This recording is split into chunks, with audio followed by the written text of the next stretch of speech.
Land cruiser वाला जनाजा, और ये जनाजा कोई आम शख्स नहीं पढ़ सकता। नाज़रीन, इस जनाजे को पढ़ने के लिए इस मुआशरे में साहिब हैसियत होना बहुत ज़रूरी है। आज आप एक अजीबोगरीब बात सुनेंगे। आम तौर पर पाकिस्तान में मुख्तलिफ इक़साम के जनाजे देखने को मिलते हैं। हम तफसील से बात भी करेंगे कि जनाजा किसने पढ़ा, कहाँ पढ़ा, क्यों पढ़ा, और हो सकता है कि आप लोगों को भी शर्मिंदगी और तकल्लुफ़ का एहसास हो। पाकिस्तान में मुख्तलिफ किस्म के जनाजे होते हैं। कुछ जनाजे अल्लाह की रज़ा के लिए पढ़े जाते हैं और कुछ जनाजे मरहूम या मरहूमा की मोहब्बत में पढ़े जाते हैं ताकि उनकी मग़फ़रत के लिए रब्बे ताला से दुआ की जा सके। और कुछ जनाजे शरीकेबाजी के होते हैं, मतलब सिर्फ हाज़िरी लगवाने के लिए कि बंदा वहाँ पर पाँव ऊंचे कर करके, जैसे पंजाबी में कहें कि पब्बां पार हो गए, ये बताता है कि जी मैं आया हूँ, मुझे याद रख लें, मुझे देख लें। मतलब सिर्फ हाज़िरी लगवाने के लिए बंदा वहाँ पे जाता है। और एक जनाजा होता है सियासी जनाजा, जिसे सियासतदान जाकर पढ़ते हैं ताकि बाद में हमारे लिए कोई मसला मसाइल ना बने, कोई बंदा ये कहने वाला ना हो कि जी आप हमारे मुश्किल वक्त में हमारे साथ नहीं आए। और ये जनाजे वतन अजीज़ इस्लामी जमहूरिया पाकिस्तान के तमाम सियासतदानों में आम हैं। नाज़रीन, वीडियो में आगे बढ़ने से पहले आप लोगों से रिक्वेस्ट है कि अगर आप लोग मेरे चैनल पर नए हैं तो चैनल को सब्सक्राइब करें, वीडियो अच्छी लगी तो इसको लाइक करें और कमेंट्स में अपनी राय का इज़हार ज़रूर कीजिएगा। इन सियासी जनाज़ों के बाकायदा तौर पर इंतज़ामात किए जाते हैं, ड्यूटियाँ लगाई जाती हैं और ज़िम्मेदारियाँ सौंपी जाती हैं। तमाम जनाजे रह सकते हैं, लेकिन सियासी जनाजा रह गया तो मतलब ताल्लुक़ ख़त्म। अगला बंदा भी कहेगा कि आप लोग कौन सा हमारे मुश्किल वक्त में हमारे साथ खड़े हुए थे या हमारे काम आए हैं। अब सियासी बंदा भी ये कहता है कि मैं अगर वहाँ ना जा सका तो एक बहुत बड़ी गैदरिंग मिस हो जाएगी, बहुत लोगों को अपना चेहरा ना दिखा सका। अब मियाँ मंजूर अहमद वट्टू, अगर उनकी सियासत की बात की जाए तो वो ज़्यादातर पीपल्स पार्टी के गिर्द घूमते रहे हैं। फिर उन्होंने पार्टी छोड़ दी, मगर अब भी दोबारा वही सदाएं बुलंद हो रही हैं।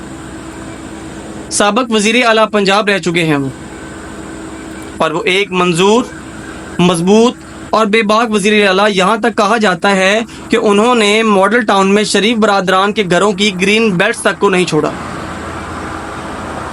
वफाक में भी उन्होंने बहुत सारी वज़ारतों को एंजॉय किया, और सिर्फ एक बार नहीं, कई बार। दीपालपुर की सियासत में उन्हें आज भी बेताज बादशाह कहा जाता है, और ज़िला उकाड़ा में उनके बगैर सियासत ही नामुकम्मल समझी जाती है। अब आते हैं असल मामले पर। एक जनाजे में ये तशरीफ़ लाते हैं, लेकिन अपनी लैंड क्रूज़र से बाहर निकलना उन्होंने मुनासिब नहीं समझा। अब ये भी उनका दिफा करते हुए कहा जा रहा है कि जी वो बूढ़े हैं, और भाई गरीब बूढ़ा होता है तो छड़ी के साथ चल के आता है, और अमीर बूढ़ा होता है तो लैंड क्रूज़र जो है वो सफ़ में खड़ी हो जाती है। ये कहाँ का दीन है? अगर कोई और होता तो अभी तक हज़ारों फतवे जारी हो चुके होते हैं। ये सफ़ बंदी के बुनियादी तकाज़ों से भी नाबल्द लगते हैं, ये उनके बिल्कुल ख़िलाफ़ है। अब जनाब की लैंड क्रूज़र पहली सफ़ में खड़ी हुई है और वो खुद गाड़ी में बैठकर नमाज जनाजा अदा कर रहे हैं। जाहिर है गर्मी है, पसीना आता है, और जब लैंड क्रूज़र से बाहर निकलेंगे तो किसी गरीब के पसीने की बू भी नाक तक पहुंच सकती है, उनके महंगे जूतों को मट्टी छू सकती है। और वैसे भी अब जनाजा पढ़ना सियासी मजबूरी बन चुका है, क्योंकि ये जनाजा उन सियासी हलकों से मुंसलिक है जिनसे जनाब का ताल्लुक़ है, उनका खुद का, उनके बेटे का और उनकी बेटी के हलके का। और अब इस घिनौने अमल के उसके लिए मुख्तलिफ वजाहतें दी जा रही हैं, उनको प्रोटेक्ट किया जा रहा है। कहा जा रहा है कि वो बूढ़े आदमी हैं। क्या दीन इस्लाम ये देखता है कि बूढ़ा गरीब है या अमीर?